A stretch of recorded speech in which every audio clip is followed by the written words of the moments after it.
Frozen, est-ce que tu as pu trouver le hadith ou pas? Bah écoute, j'ai tapé, j'en ai trouvé un, mais T'as cherché, ouais. J'en ai trouvé un, mais ça parlait pas de ce que tu me dis, enfin. Ça parlait pas de ça, ok. Ouais, mais ça parlait pas de ça.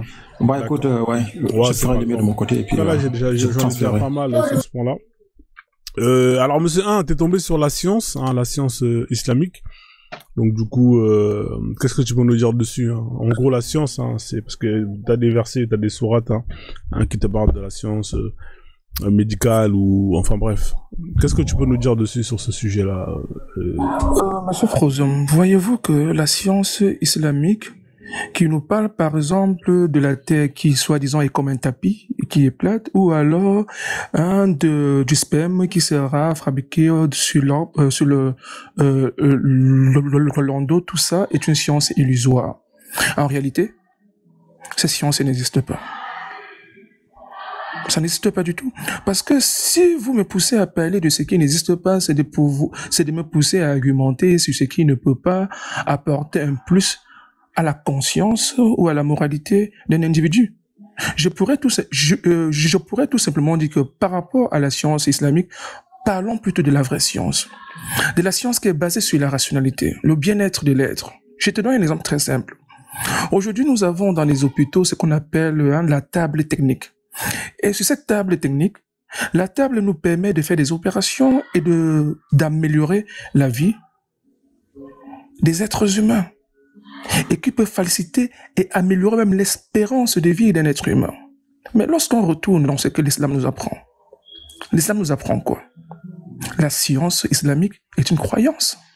Pouvons-nous nous baser sur une croyance pour faire une comparaison à la rationalité? Moi-même aujourd'hui, je peux inventer une science et qui sera peut-être une science islamique ou bien d'une religion quelconque que moi-même je pourrais imaginer de mon propre savoir. Avant de parler de cette science, pour voir d'abord si cette science est rationnelle et vraie, il faut d'abord se poser la question sur l'islam. Est-ce que l'islam d'abord elle-même est une religion de nationalité qui peut permettre à l'unité et à l'avancée d'une population dans une paix? La réponse est non. Vous-même, vous avez vu, lorsqu'on parle de la sourate 47 au verset 35, qu'est-ce qu'Allah nous dit à l'intérieur? N'appelez pas à la paix. N'appelez pas à la paix. C'est ce qui est écrit. Ce n'est pas moi qui le dis. Et lorsque nous voyons la sourate 9, au verset 5, après le mois de Ramadan, combattez-les. Et lorsque nous parlons de la sourate 2, au verset 6 à 7, qu'est-ce que le Coran nous dit encore par là? Le Coran nous dit que si vous êtes égarés, c'est parce qu'Allah l'a voulu. Et même encore, commençons même sur Adam et Ève. Qu'est-ce qu'on apprend par là? Que Dieu a maudit l'homme en l'envoyant sur la terre et en même temps, le même Dieu a pardonné Adam et Ève. Mais comment Dieu peut pardonner Adam et Ève? Il est maudit en les chassant du jardin. Si je me trompe, c'est la sourate 3:7. Voyez-vous bien que lorsqu'on voit cette incohérence déjà, on ne peut parler une science dans une religion. Parce que parler une science est lié. La science à la religion, c'est d'insulter la science. Pour des hommes de rationalité comme moi, ou toi Frozum, ou Ibra, ou pour les grands scientifiques qui ont permis à la révolution et au changement du bien-être social. J'entends toujours nos frères essayer de parler de la science islamique, mais ça n'existe pas. C'est une illusion. À un moment donné, soyons rationnels et poussons nos idées vers ce qui peuvent changer l'esprit des jeunes Africains. Parce que c'est très important. N'oublions surtout pas que demain, nous serions des ancêtres. Nous serions vieux. Et nous allons mourir. Il y aura des enfants qui viendront dans 100 ans et dans 200 ans. Vont-ils encore se plaindre de nous que nous n'avons rien fait? Qu'au lieu de donner les savoirs qui peuvent améliorer les conditions de vie de ces enfants qui viendront demain, nous avons simplement voulu toujours remplir, charger dans les esprits une science illusoire qui n'existe pas du tout. Merci. Ok, merci Monsieur 1 pour ton intervention. Est-ce qu'il y a des gens qui veulent rajouter autre chose sur son sujet, la science? Qui c'est qui veut rajouter autre chose, hein? Là, je vous ai donné une forme de science, notamment dans l'islam. Là, c'est la science médicale, avec différents hadiths, sahih, hein, qui vous mentionne qui vous mentionne les bienfaits de l'urine de chamel.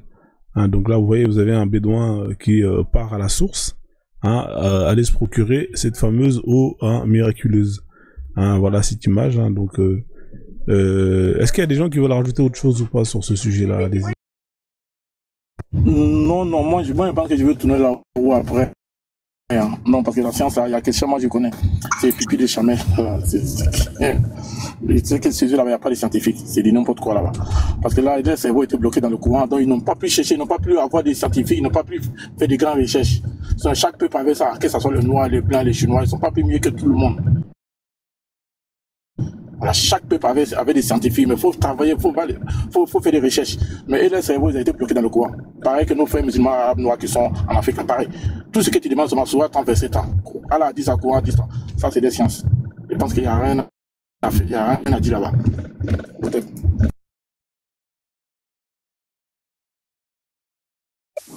Bonjour à tous. Hein. Salut mon chrétien, comment tu vas? J'espère que tu vas bien, ça va? Ouais, merci. Ça va? Moi, j'aimerais dire que non, mais science et islam, c'est un oxymore. Voilà. C'est deux mots contradictoires, deux antonymes.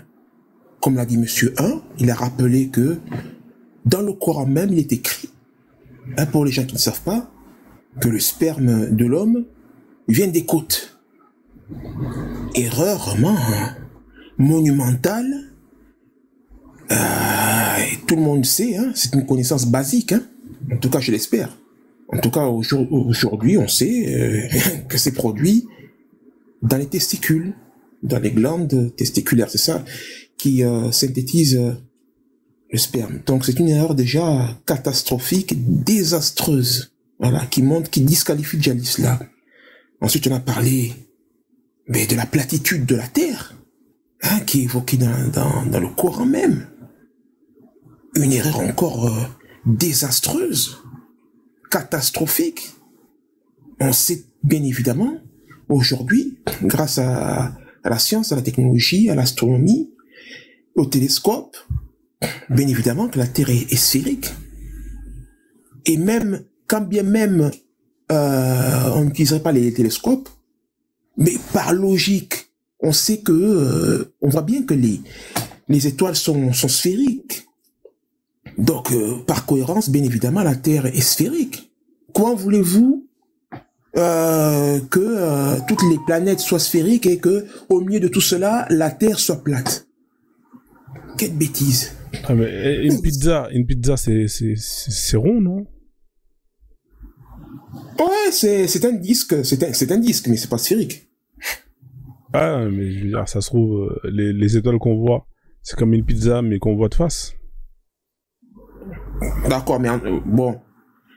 Mais dans tous les cas, bon, avec les moyens qu'on a maintenant, avec les satellites, on sait que la Terre est sphérique. Hein, c'est plus un sujet de polémique, de spéculation. C'est clair, net et précis, quoi. Donc, persister dans cette religion avec les connaissances qu'on a aujourd'hui, mais ça relève de la folie. Je suis désolé de le dire. Hein. Ça relève de la folie. L'islam aussi parle du fait que le lait maternel serait un mélange de crottes et je ne sais quoi d'autre. Mais c'est extraordinaire, quoi.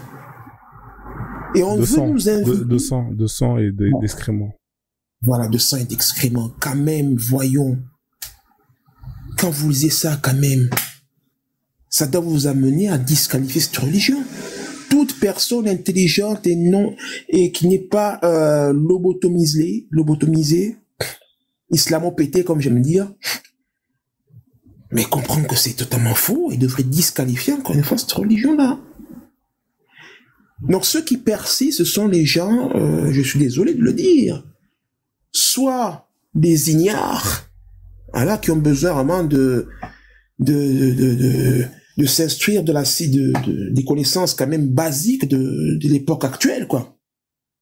Ou soit des idiots finis. Non, je suis désolé de le dire. Mais je pense que, voilà, il faut dire la vérité à un moment donné. Donc voilà en synthèse ce que je peux dire par rapport à ça. Donc la science et l'islam sont deux antonymes. Voilà, c'est deux mots voilà c'est un oxymore, c'est deux mots contradictoires opposés. Voilà. Donc je chuterai par là et voilà pour l'instant ce que j'ai à dire. Merci. Hein. Ok, donc là vous pouvez voir un dentiste musulman qui est en train d'opérer notamment. C'est quelqu'un qui fait du bruit là. C'est bien la photo, bien. Vas-y, continue. Ah ouais, non mais ça c'est le dentiste musulman.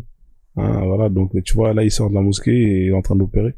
Donc si vous avez des problèmes de dents, vous pouvez aller voir hein, les dentistes musulmans, ils sont très forts hein, dans le domaine. Hein, donc voilà, voilà. Donc là vous voyez là l'opération de comment on appelle ça là, je me rappelle plus le nom dans la médecine. Enfin bref. C'est un dentiste. Ouais, c'est un dentiste hein, frère. Donc voilà, ça cette image elle est pas mal aussi hein, voilà, ça c'est pas mal. Ça c'était la médecine à l'époque. Tu sais les mecs qui faisaient un truc comme ça et tous les mecs ils étaient là. Waouh, quel miracle. Alors en fait, il y avait tous les sourates là dont on parle de médecine là, je sais plus c'était qui le nom du médecin du prophète qui justement c'était lui qui était justement à l'origine de tous ces hadiths hein, dont on parle, notamment l'œuf avant la chair avant les os, non les os avant la chair, enfin bref tout ça là. Ils avaient leur médecin là. Je vais vous donner son nom, il faut que je le retrouve. Je me rappelle plus de son nom. On m'avait donné le nom du médecin qui traînait avec Momo et toute sa clique. Faut que je le retrouve. Dès que je vais le retrouver, je vais vous le donner. Mais putain, je me rappelle plus son nom, putain.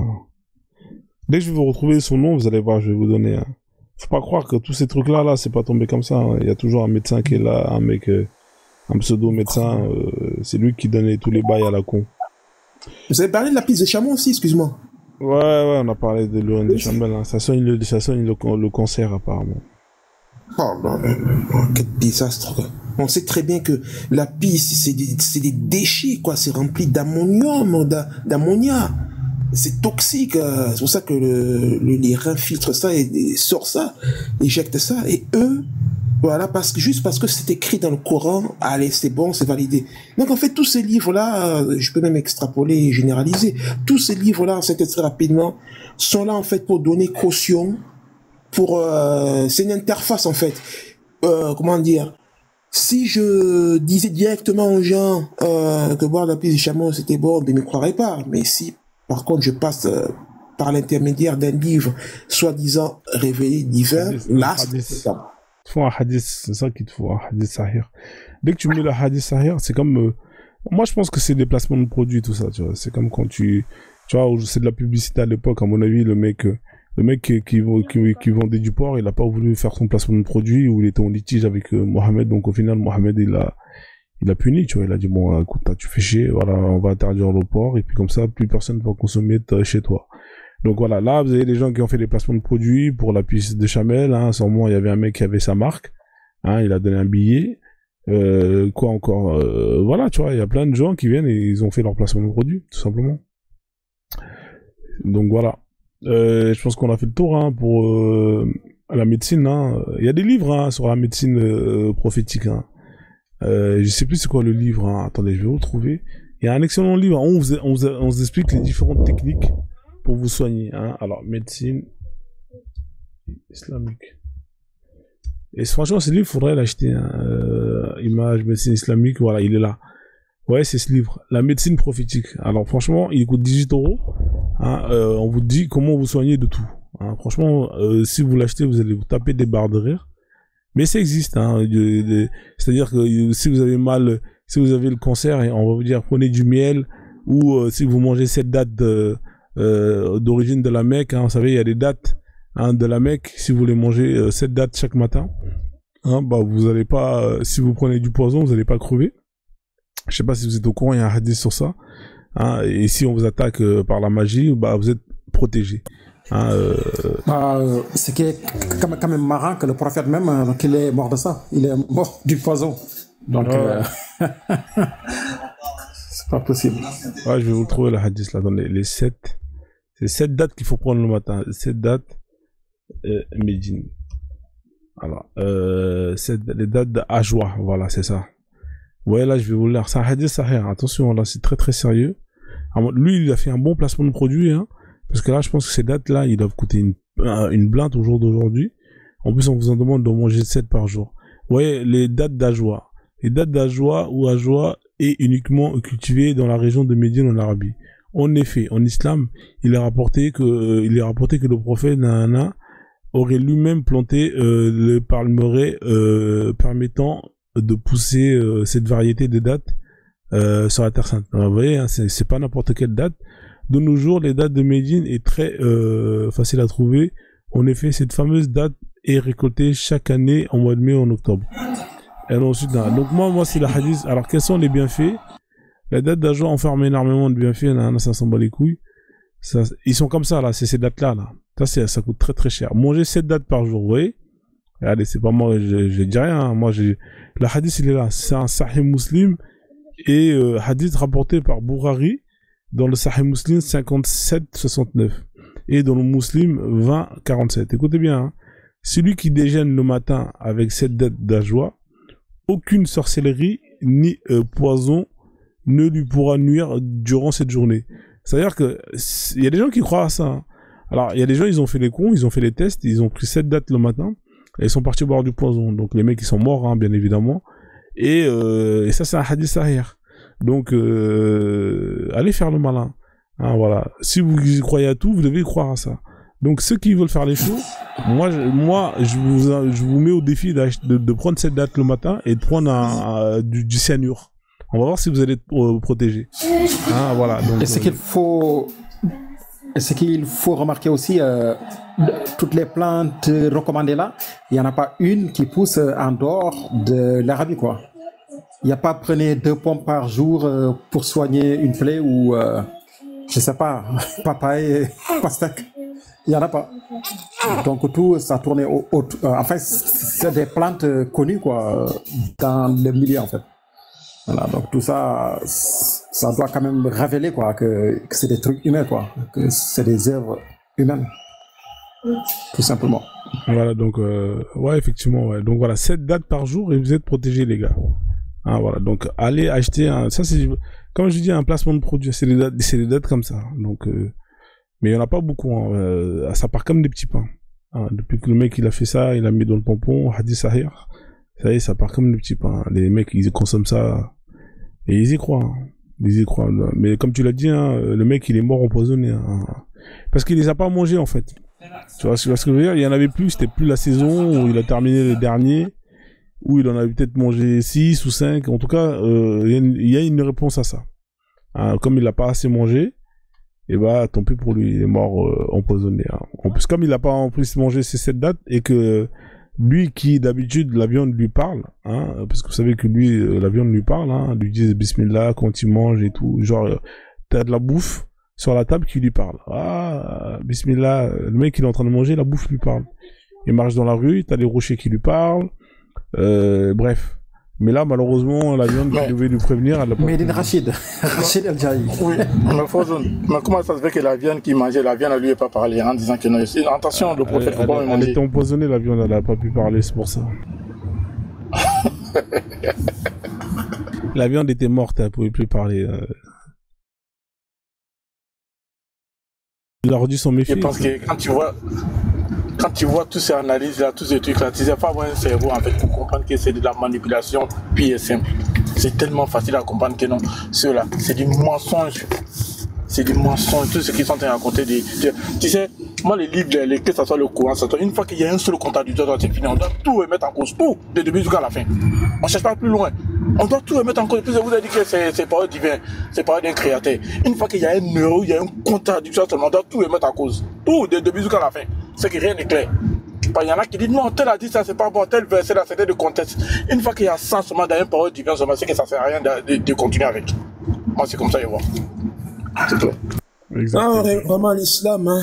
L'islam, c'est comme se faire donc retirer le cerveau. Hein. Ça équivaut à l'ablation du cerveau, sérieux. Hein. Voilà, donc vraiment croire dur comme fer que 7 ou 8 dates ou je ne sais combien, mais ça va te soigner, quoi. Voilà. Ça, en fait, l'islam, en gros, encourage juste la croyance et même, j'aimerais dire, la gobance, quoi. Si vous me passez le terme. C'est juste gober, quoi. Voilà. C'est la désactivation de son cerveau et juste gober, croire tout et n'importe quoi. Voilà. C'est incroyable, quoi. Ok. On va faire tourner la roue. Qui c'est qui veut tourner la roue Ibra ou Mohamed Chrétien, comme vous voulez. Bon, allons-y, je veux bien. Vas-y. Hein. Il n'y a plus le son. Une petite musique là, marrante. Si, il y a le son, normalement. T'as pas entendu le son? Ah non, du tout. Ah, je suis désolé. Hein. Il n'y a pas de son, Ah, c'est depuis là, quand tu as commenté, il y a pas de son. Héritage. Il y a des dames, il y a des dames qui veulent monter. C'est leur sujet, hein. Les dames. C'est l'héritage, ouais. Effectivement, c'est le sujet à Mohamed Chrétien. Qu'est-ce que tu peux nous dire sur l'héritage? Ah merde, putain, ça, ce sujet-là, je maîtrise pas. Hein. Je sais, t'as déjà parlé un peu d'héritage, là, une fois, là, je crois, là.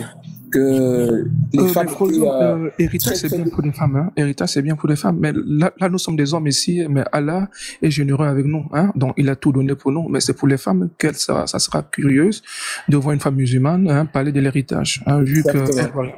Ah, mais elle monte pas ici, hein. Ici, c'est trop haram, ici. Mais Frozen, moi, j'aimerais savoir, en Arabie, avant l'arrivée de l'islam, l'héritage, ça s'est passé comment? Les tiens d'héritage, le partage s'est passé comment? Comment les gens partageaient l'héritage, en fait? Franchement, je peux pas te dire. Rien pour les femmes, en tout cas. Je peux pas te dire, je sais pas. Honnêtement, j'en sais rien. Ah, d'accord. Je peux pas te dire. Mais, je pense que les règles, elles ont pas énormément changé, hein. Elles ont pas énormément changé. Il y a pas eu un gros changement, un bouleversement. On est dans la continuité en général. Après, s'il y a des gens qui connaissent, hein, ils peuvent monter et nous dire et tout, mais... Oui, mais moi, je pense que Khadija, là, elle était riche. Elle a hérité de quoi? Son père ou son ex-mari? Elle a eu 2 maris avant le prophète. Alors, elle a hérité de qui? Je sais pas, son histoire, je connais pas trop. Est-ce que c'est elle qui s'est fait son oseille? Est-ce qu'elle avait de l'oseille avant ou est-ce que c'est sa famille? Ça, je peux pas te dire. Est-ce que ils le précisent pas? Non. Ils disent pas si si elle avait de l'oseille avant ou pas. Donc, s'il y a des gens qui peuvent dire, allez-y, hein, comme ça on apprend. Le bon tout, il est remonté. Tout ce que je peux dire, c'est que en islam, on peut hériter d'un être humain déjà. Voilà, parce que je sais que à l'époque du prophète, ceux qui possédaient des esclaves pouvaient donc léguer, comme on lègue des meubles, etc.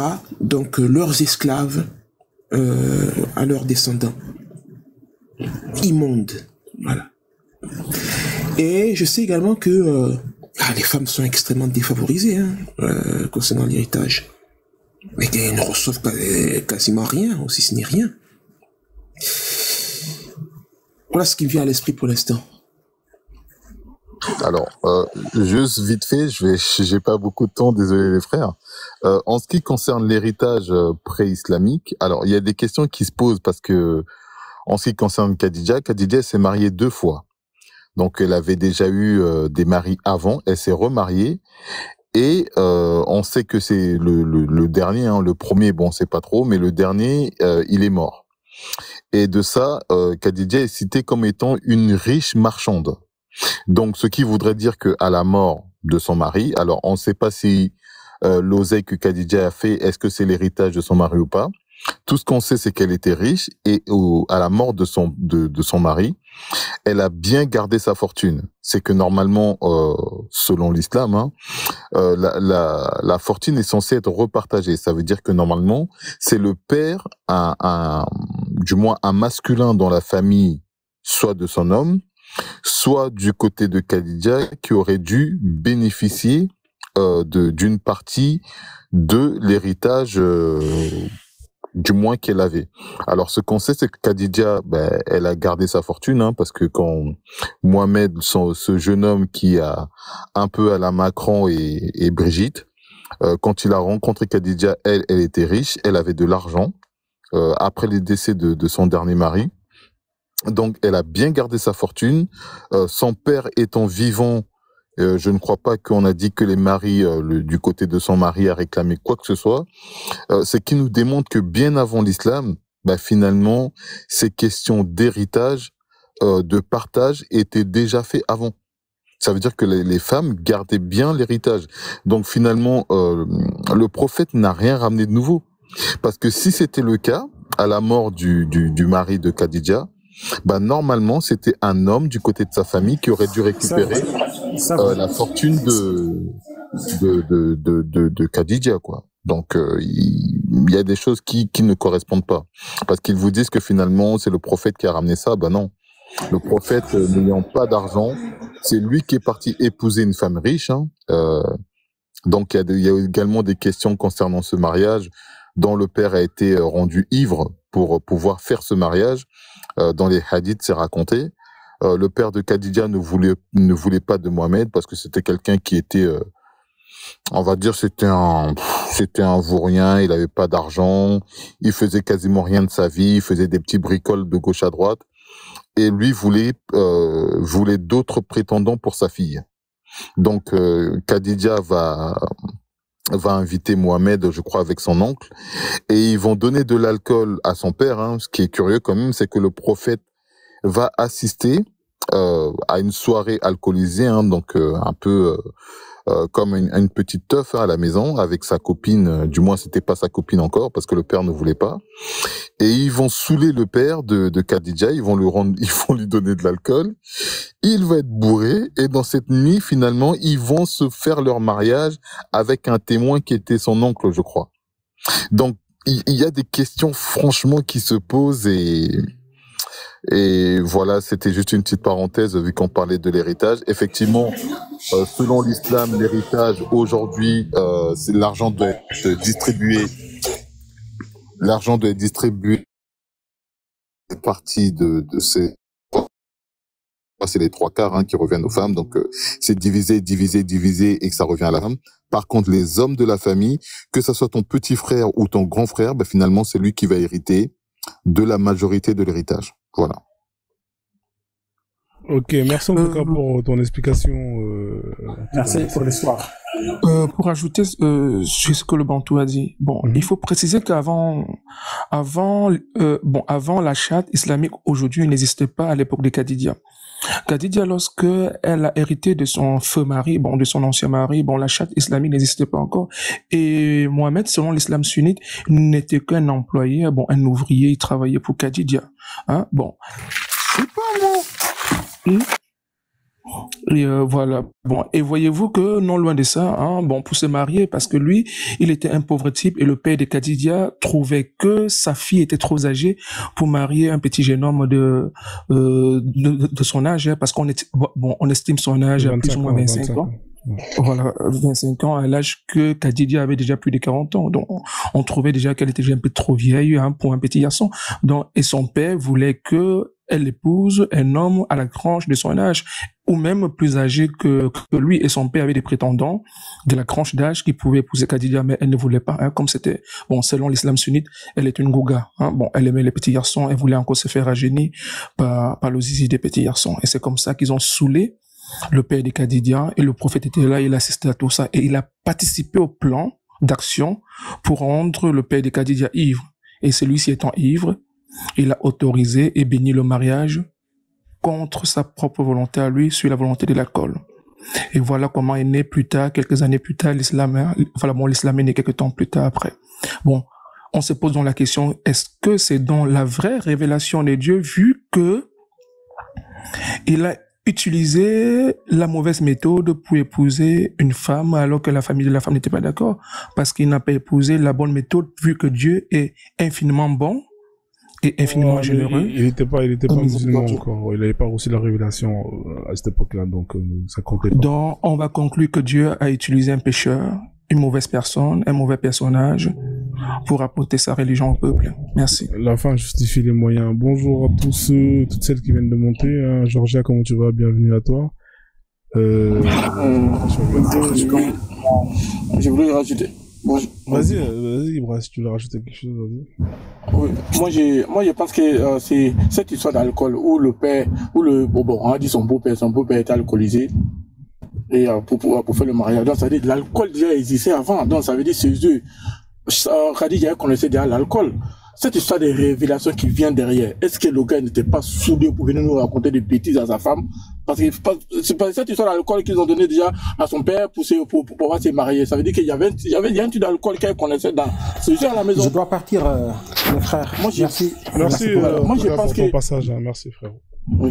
Moi, je pense que cette histoire des révélations là, le gars il était saoulé pour venir raconter des conneries. Je ne sais pas comment ça s'est passé, ça a pris de l'ampleur et après, il est devenu un chef de guerre. Moi, c'est comme ça. Bon, je sais que c'est pas sur le même sujet, mais je suis en train d'analyser les trucs dans ma tête, en fait. Ouais, non, mais après, ça reste... Puis en parlant de l'alcool, l'islam est contradictoire hein, à ce sujet-là. Sur terre, l'alcool est interdit, mais il y a clairement des versets dans le Coran qui disent qu'au paradis, il y aura des rivières de vin, et en plus servi par... C'est du panaché, frère, c'est pas de l'alcool alcoolisé, c'est du panaché. C'est du panaché, exactement. Quel panaché. Voilà, donc... Arrête de dire quoi, c'est panaché. Ah, mais frère, c'est du panaché. Vous avez toujours goûté le panaché, il n'y a pas d'alcool dedans. Vous avez même de l'alcool halal, hein. Vous avez des bouteilles de champagne halal, vous avez de la charcuterie halal, hein. Voilà, donc voilà, ça existe tout ça. Voilà, donc moi j'ai pas, parce que moi j'étais sur un panel musulman là, il y a le vieux, il y a un ancien qui a dit qui lui a parlé, il dit Mohamed buvait du vin au raisin. On dit il aimait beaucoup ça. Il y a un ancien qui a fait sortir des versets, il parlait de ça beaucoup. Voilà, c'est pourquoi tu sais, tout ce que Mohamed aimait sur la terre, là, c'est tout ce qu'ils ont imaginé pour mettre dans ses paradis. Que ce soit le 72 vieilles, ça soit fleuve d'alcool, miel, tout ce truc là, les dates. C'est tout ce que Mohamed aimait, c'est ce qu'ils ont transformé pour mettre dans ses paradis. Qui sont en train de nous faire rêver, qui sont en train de faire rêver les musulmans, en fait. Exactement. Et ce vin au paradis est servi par des enfants, des garçons, me semble-t-il. Ouais, c'est les garçons qu'on m'a parlé, qui sont belles. Mais, tu vois, pour transitionner sur ça, mais c'est horrible. Sur terre, ça équivaut à du travail forcé. Ça équivaut, c'est comparable au travail forcé, par exemple, des enfants au Congo, dans les mines, voilà, qui recueillent du cobalt. Un enfant, sa place est à l'école, pas servir des vieux pervers, pas servir du vin des vieux pervers. Donc quand tu lis ça, et que tu adhères à ça, je suis désolé, le diagnostic, c'est que il y a un problème dans vos têtes, là. C'est la folie. Ouais. Bon, on va faire tourner un peu la parole, comme il y a Jean-Jacques qui est monté. Bonsoir, Georgia, comment tu vas? Ouais. Bienvenue à toi. Bon, tu m'entends? Frozone, je t'entends 5 sur 5, comment tu vas? Ouais, ça va, très bien, merci, hein, merci de ton passage. Souvent, je passe sur vos lives et tout, mais ça parle de politique, c'est pas ma cam, en plus vous êtes bien précis sur un pays bien défini. Dès que je vois les têtes de Paul Biya, tout ça, je dis, ah, vas-y, je vais monter, qu'est-ce que je vais dire et tout, je vais rien dire d'intéressant. Donc, je passe le bonjour et après, je trace sur... Mais bon, le jour où vous allez parler des sujets qui me parlent, avec plaisir, je monte et puis... Religion, non, t'inquiète, je vais te partager dès que je parlerai de religion. Avec plaisir. La politique, religion et la politique, pour le moment, c'est crucial pour l'avenir de l'Afrique parce que il y a des gens qui veulent déguiser Paul Biya en panafricain et il fallait vraiment qu'on tape un peu là-dessus. Et là, je comptais même le faire hier, mais là, ils ont annulé parce qu'ils avaient, je crois, il y a un militant qui a été arrêté récemment, un militant de leur parti, et là, ils sont beaucoup plus concentrés là-dessus. Bon, je comprends, les frères camerounais, ils ont besoin de communiquer entre eux, voilà, tout ça. Donc, ce n'est que partie remise. Je vais reprendre tout bientôt. Donc, voilà. Bah, bienvenue, hein. Là, on était en train de faire tourner la roue, on était tombé sur le sujet de l'héritage. Alors, bien évidemment, l'héritage, hein. Ah, l'héritage. Il y a des erreurs de calcul. Vous avez oublié de dire qu'il y a des erreurs de calcul, hein. Vous savez qu'il y a des erreurs de calcul. Exactement. Erreur grossière de calcul dans l'héritage. Ah, tu savais pas qu'il y avait des erreurs de calcul? Salut, Lucas. Non, je ne savais pas. Ah, la nuit, la maths, quoi. Là, il sait pas compter, hein. Les erreurs de calcul. Pas compter. Mais attends, les alaïstes, les mahométans, ils ont toujours dit que les chrétiens étaient, voilà, ils ne savent pas manipuler les calculettes. 1 plus 1 ne peut pas donner 1 et tout.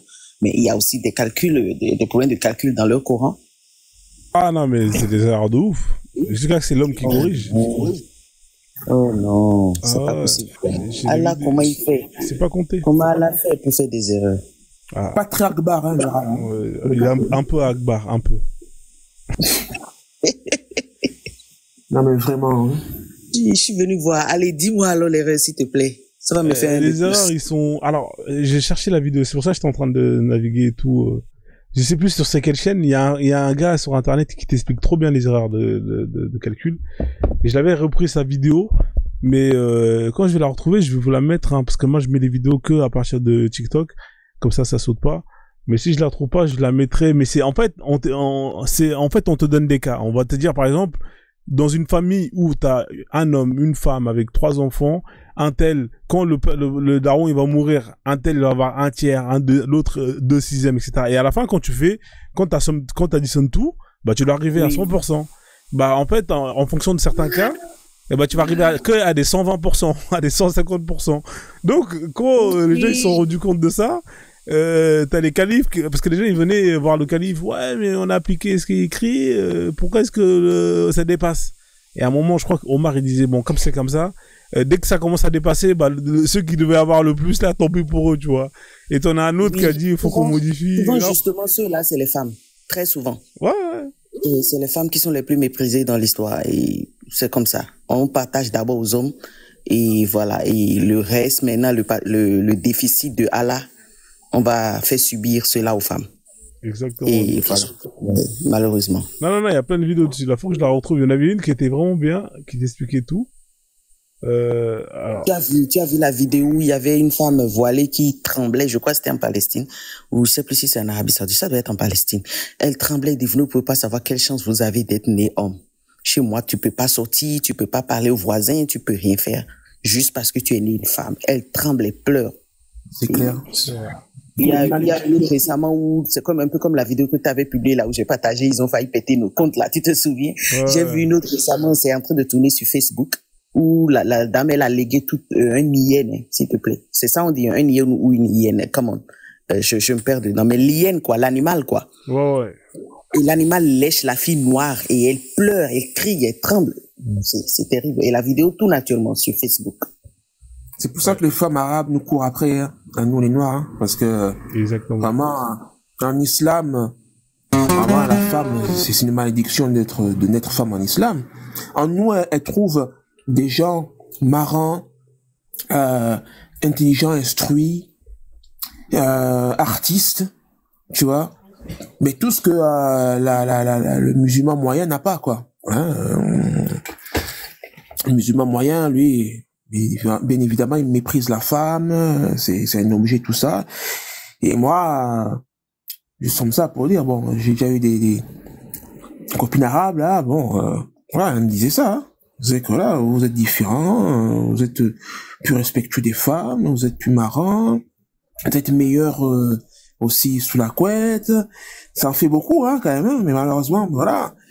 Voilà, c'est la réalité, et qu'ils en prennent note, quoi, et qu'ils, les hommes, genre musulmans, et qu'ils essaient de changer, de s'améliorer. Voilà. J'ai retrouvé la vidéo, hein, si vous voulez, je vous la mets là, mais je vais mettre vers la fin la conclusion, ça va être parce que c'est long. Okay. Mais vous pouvez la retrouver sur YouTube. Ok. La fin. Ce qui fait héritage 108%. Donc tout cela, en fait, 13 sur 12. Ouais, là, ça dépasse tout le temps. Là, il te fait un résumé, là, en fait. Regarde, il te fait un résumé. Donne des équations insolubles, et bien les musulmans les ont bien résolues. Je pense que la plupart des ou du moins là, ils savent, tu vois. Ah, j'avais mis la vidéo. Je suis en train de me dire ici que Allah n'a pas le niveau 4e. Ouais. Je vais juste mettre un peu la vidéo, comme ça vous allez écouter, et après, si vous voulez rebondir. Ouais. Ça prend 2 secondes. Yes. Corriger, c'est pas proposé dans le Coran. Ce qui revient à dire, ils ont corrigé le Coran en baissant la part de chacun. En gros, ça s'est produit durant l'époque du deuxième calife Omar ibn al-Khattab. On n'entend rien, hein. Et... Ah, c'est bizarre que vous n'avez pas le son. Attendez, pourquoi est-ce que vous n'avez pas le son qui vient? Tac. Est-ce qu'en bas vous entendez le son quand je mets le truc, hein, parce que c'est chelou cette histoire. Non, on n'entend rien. Ah ouais, bon, il doit avoir un problème. Bon, est-ce qu'en bas vous entendez? En bas ils entendent, mais vous, c'est vous en haut qui n'entendez pas. D'accord. Ah ouais. Bon, ouais, en bas ils entendent. Bon, c'est pas grave, on va pas.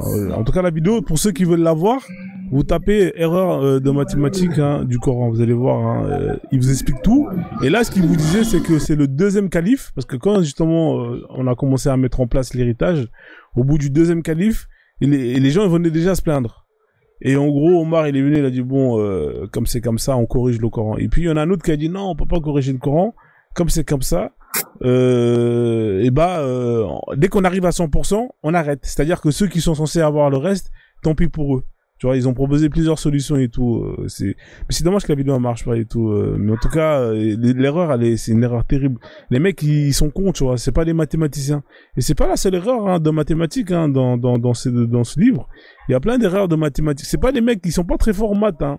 Après, ils disent qu'il y a des chiffres arabes. Franchement, les mecs, les trucs à la con comme ça, ils font des erreurs. Donc ça fait beaucoup d'histoires. Hein. Et apparemment, il y a une fatwa qui a été sortie hein, et qui corrige tout ça. C'est-à-dire que c'est l'homme qui corrige hein, le Coran. C'est incroyable. Il faut vraiment le faire, les mecs. Allez vous renseigner, vous allez voir. Hein. Trouvez sur... je pense que j'avais mis un truc dessus. Alors, attendez. Celle-là est dans la charia. L'héritage en islam. Ah, j'ai pas mis de... Putain, dommage. Ouais, je pensais que j'avais mis... J'avais mis les trucs, mais il y a plein d'erreurs, hein, franchement, c'est terrible. Je mettrai des liens, parce que si vous allez sur Google, vous tapez erreur, héritage, vous allez voir, vous allez tomber sur plein de... En fait, eux, les gens, ils se sont amusés à faire des cas. Parce qu'en fait, dans le Coran, on te dit, pour un tel, c'est un tiers pour un tel, c'est deux tiers pour un tel, nanani, nanana. Voilà. Donc, en fait, tu fais un tableau, et tu prends un cas où tu dis, dans une famille de nanani, nanana, bon, si l'autre il meurt, qui est combien? Et c'est là où en fait les gens ils se sont rendus compte qu'il y avait plein d'erreurs, tu vois, plein d'erreurs de calcul. Donc je vous laisse rebondir. Hein. Après, une fois qu'on a terminé avec l'héritage, on fera tourner la roue pour parler d'un autre sujet. À part s'il y a quelqu'un qui veut rejeter autre chose. Non, moi je vais dire, comme d'habitude, faut vraiment avoir le crâne bosselé, hein, cabossé vraiment pour persister dans cette religion, sachant ces multitudes d'erreurs, tu vois, de calcul, d'anatomie, mais c'est désastreux, catastrophique, quoi. Donc, une personne, voilà, qui a son cerveau qui fonctionne, désolé d'être aussi piquant, mais disqualifie, rejette cette religion. Au niveau scientifique, c'est du grand n'importe quoi, beaucoup trop d'erreurs, mais même au niveau moral, c'est encore pire, quoi. Ériger un modèle, un prophète, avec les pratiques dont on sait, hein. Donc, en synthèse, moi je pense qu'en fait, j'ose espérer en tout cas que la plupart des musulmans, en tout cas, au fond d'eux savent que la religion est totalement fausse.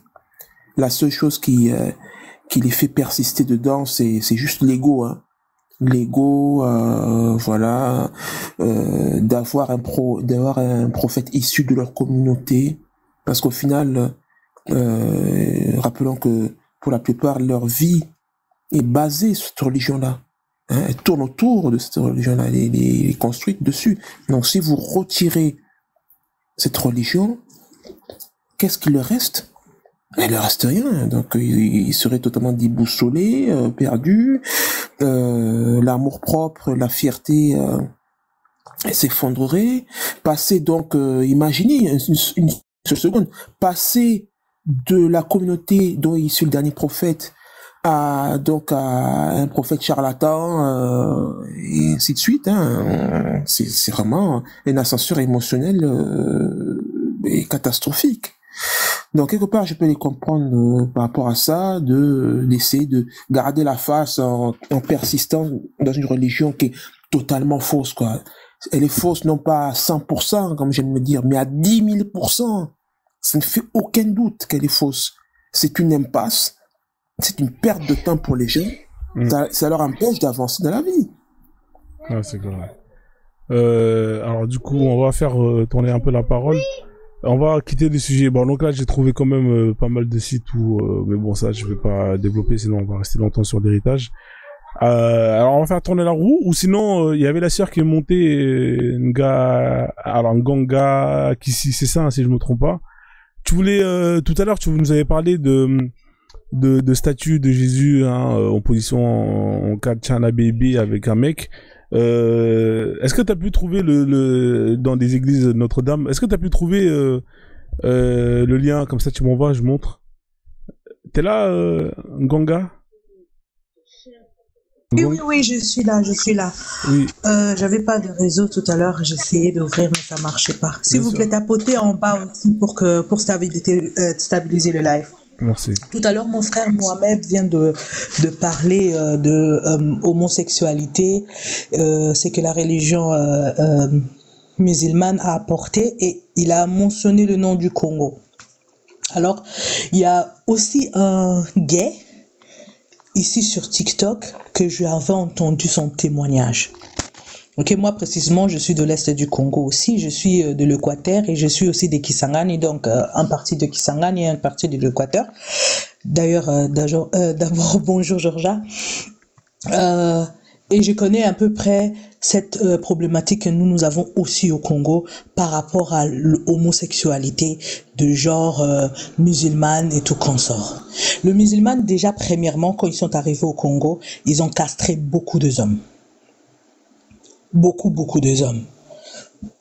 Et ils ont commencé à utiliser les hommes, comme tout à l'heure dans le vidéo, c'est la personne qui pénètre, lui il est pas gay, mais c'est la personne qui recevoir, c'est lui qui est gay. En fait, en réalité, ils ont fait devenir toutes les hommes à l'époque, dans le temps du missionnaire arabe, de gays au Congo. Et il y avait eu un témoignage précisément dont je parle de cet homme qui a raconté. J'ai même le vidéo du témoignage. Jusqu'aujourd'hui, j'ai pas posté, malgré j'ai l'autorisation de poster son vidéo, mais je me pose des questions si je dois poster ou je dois pas poster. Que lui aussi, il est rentré dans ce milieu-là en étant violé par un arabe à l'est du Congo.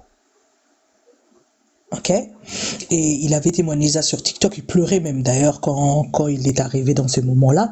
Il a été chassé par la famille pauvre, comme dans ton vidéo que on vient de voir là, par la famille pauvre. La famille pauvre, il s'est retrouvé dans la rue et voilà, il s'est trouvé là-bas.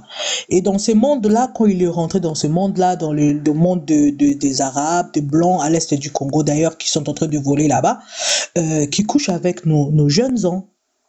Ok, nos jeunes enfants. Il s'est retrouvé à l'âge de 14 ans, 15 ans qu'il était dehors dans la rue et il est tombé dans ces milieux-là. Aujourd'hui, il a beaucoup d'argent, il a beaucoup d'or, il s'est fait des vantards et tout consort gay, connu dans la communauté congolaise. Mais le jour qu'il avait raconté cette histoire-là, quand j'ai vu ces vidéos-là, c'est pour cela que je me suis arrêté. Moi, je monte pas souvent dans le live de Anamongo. Oui, je suis Anamongo. Dans les lives religieuses. Mais ça, directement, ça m'a attaqué parce que c'est pas seulement dans ma communauté que ça arrive comme ça à l'est du Congo ou au Congo d'ailleurs. Ok? On appauvrit notre peuple pour que nos hommes tombent là-bas.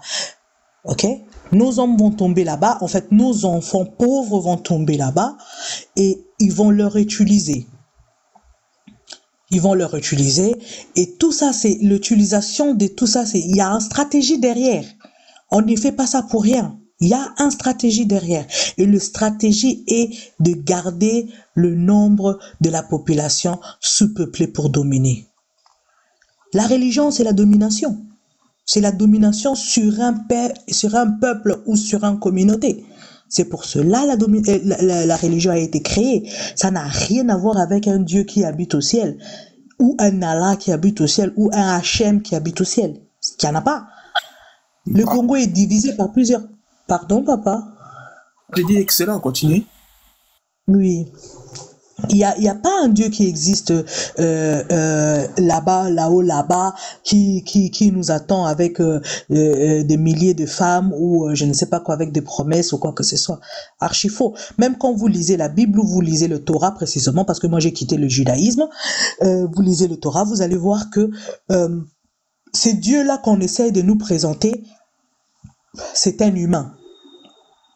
Ok, que ça soit dans le Coran, le Dieu qu'on nous présente, c'est un humain. Même dans le christianisme, le Dieu qu'on nous présente, c'est un humain.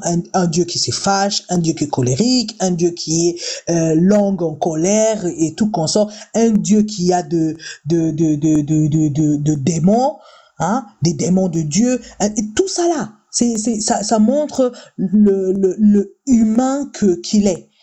Mais ce qui n'est pas humain, c'est comme le soleil. Le soleil n'est pas humain. Ok? Le soleil n'est pas humain. Le soleil n'a rien à voir avec la loi de Dieu.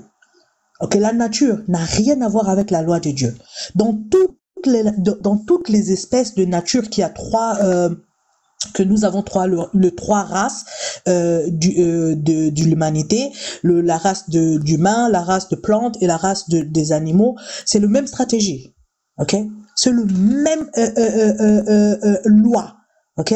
Moi, je dis toujours, l'homme blanc aime bien s'accaparer du nom de loi, mais la loi appartient à la nature. C'est pas l'homme qui peut faire la loi. Nous, on peut proposer le savoir vivre ensemble, mais pas faire de loi. La loi, c'est que il y a par exemple femme et homme. Ok? Le femelle et le mâle. Ça, c'est une loi. C'est la loi que c'est la nature qui a fait. Même dans le niveau de l'humain, il y a le mâle et il y a le femelle. Dans le niveau du plante, il y a le mâle et il y a le femelle. Dans le niveau des animaux, il y a le mâle et il y a le femelle. Ça, c'est une loi. Mais c'est pas une loi comme quand l'homme blanc dit que non, la loi est que la traite négrière, que la race noire, c'est une sous-race. Ça, c'est une loi que eux ils ont fait. Ça, c'est pas une loi. Ok? Ça, c'est une savoir-vivre que un certain peuple ont fait ça pour dominer sur un autre peuple. Moi, je vais chuter par là. Nous, les Africains, nous devons se réveiller. Pardon, Papa Mohamed. Oui, donc moi, non, J'aime pas ton nom. Non, vous inquiétez pas, c'est Mohamed chrétien, d'ailleurs. C'est Mohamed chrétien. Faut pas oublier le chrétien à la fin.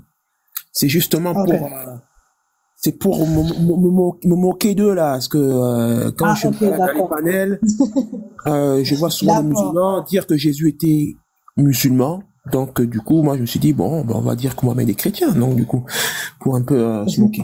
Non, moi, je voulais rebondir sur, ce qu'est la religion. La religion est en fait l'exploitation de la crédulité des gens. Hein. La religion place un intermédiaire, hein, donc un prophète, etc., qui est donc en charge de diffuser la parole. Mais c'est là où est la faille. Parce que qu'est-ce qui nous garantit que cet intermédiaire n'est pas en train de tirer avantage, d'exploiter la crédulité des gens et donc de tirer avantage justement donc de cette position d'autorité pour faire accepter tout et n'importe quoi et surtout à son avantage. C'est une stratégie voilà clairement voilà qui contient cette faille là. Est-ce que ce Dieu musulman là qui se dit tout puissant n'a-t-il pas la capacité mais de témoigner, de parler à tout le monde en même temps, de révéler à tout le monde le message, son message? Mais il aurait dû passer par cette stratégie-là. Ça aurait été bien plus efficace que donc un intermédiaire qui va donc déformer le message. Le message, en tout cas, sera pas tel quel, il sera pas verbatim. Donc voilà, donc ça montre déjà la faille. Je voulais souligner en tout cas cette faille-là que les gens ont tendance à oublier, quoi. Que voilà, lorsqu'on place un intermédiaire déjà, ben il y a un risque très important d'exploitation justement de la crédulité des gens, de tirer avantage. Ok, on va faire, merci en tout cas pour ton intervention. On va le faire tourner la roue, hein, Georgia, on va faire tourner la roue pour toi, ça fait longtemps. Hein. Tu veux tourner quelle roue, Georgia? Tu veux la roue Kama ou bien la roue... parce que j'ai mis en place la roue Kama, ça c'est pour parler d'Afrique. Il y a plein de sujets. Je ne la connaissais pas. Ouais, l'Afrique, ça... Ok, je vais essayer la roue Kama parce que je ne l'ai jamais tournée, celle-là. Les sujets, attention, les sujets sont très durs. J'aimerais dire bonjour à Georgia, parce que là, je ne l'ai pas remarqué depuis. Georgia, bonjour, bonjour. Je te dis bonjour tout à l'heure, tu n'étais pas là, apparemment. Comment tu vas? Très bien, ma soeur, très bien. Allez, c'est parti. Allez, je tourne la roue Kama. Vas-y.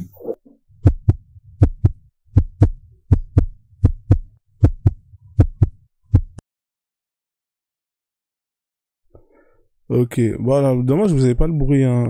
Je sais pas si vous avez entendu le son. Alors du coup, là, c'est les royaumes et empires, hein. Donc du coup, qu'est-ce que tu peux nous dire des royaumes et empires que tu connais? Tu peux nous parler de ton royaume de chez toi, l'empire. Voilà, t'as 3 minutes, hein. Voilà, c'est Laroukama. Oh non, c'est encore les mêmes histoires. Moi, je veux parler de Allah, moi. Ouais, on va laisser Laroukama, on va Non, rester. là, je tourne l'autre roue alors. Moi, Ok, je veux ok. tourner la roue de Allah. Vas-y, vas-y.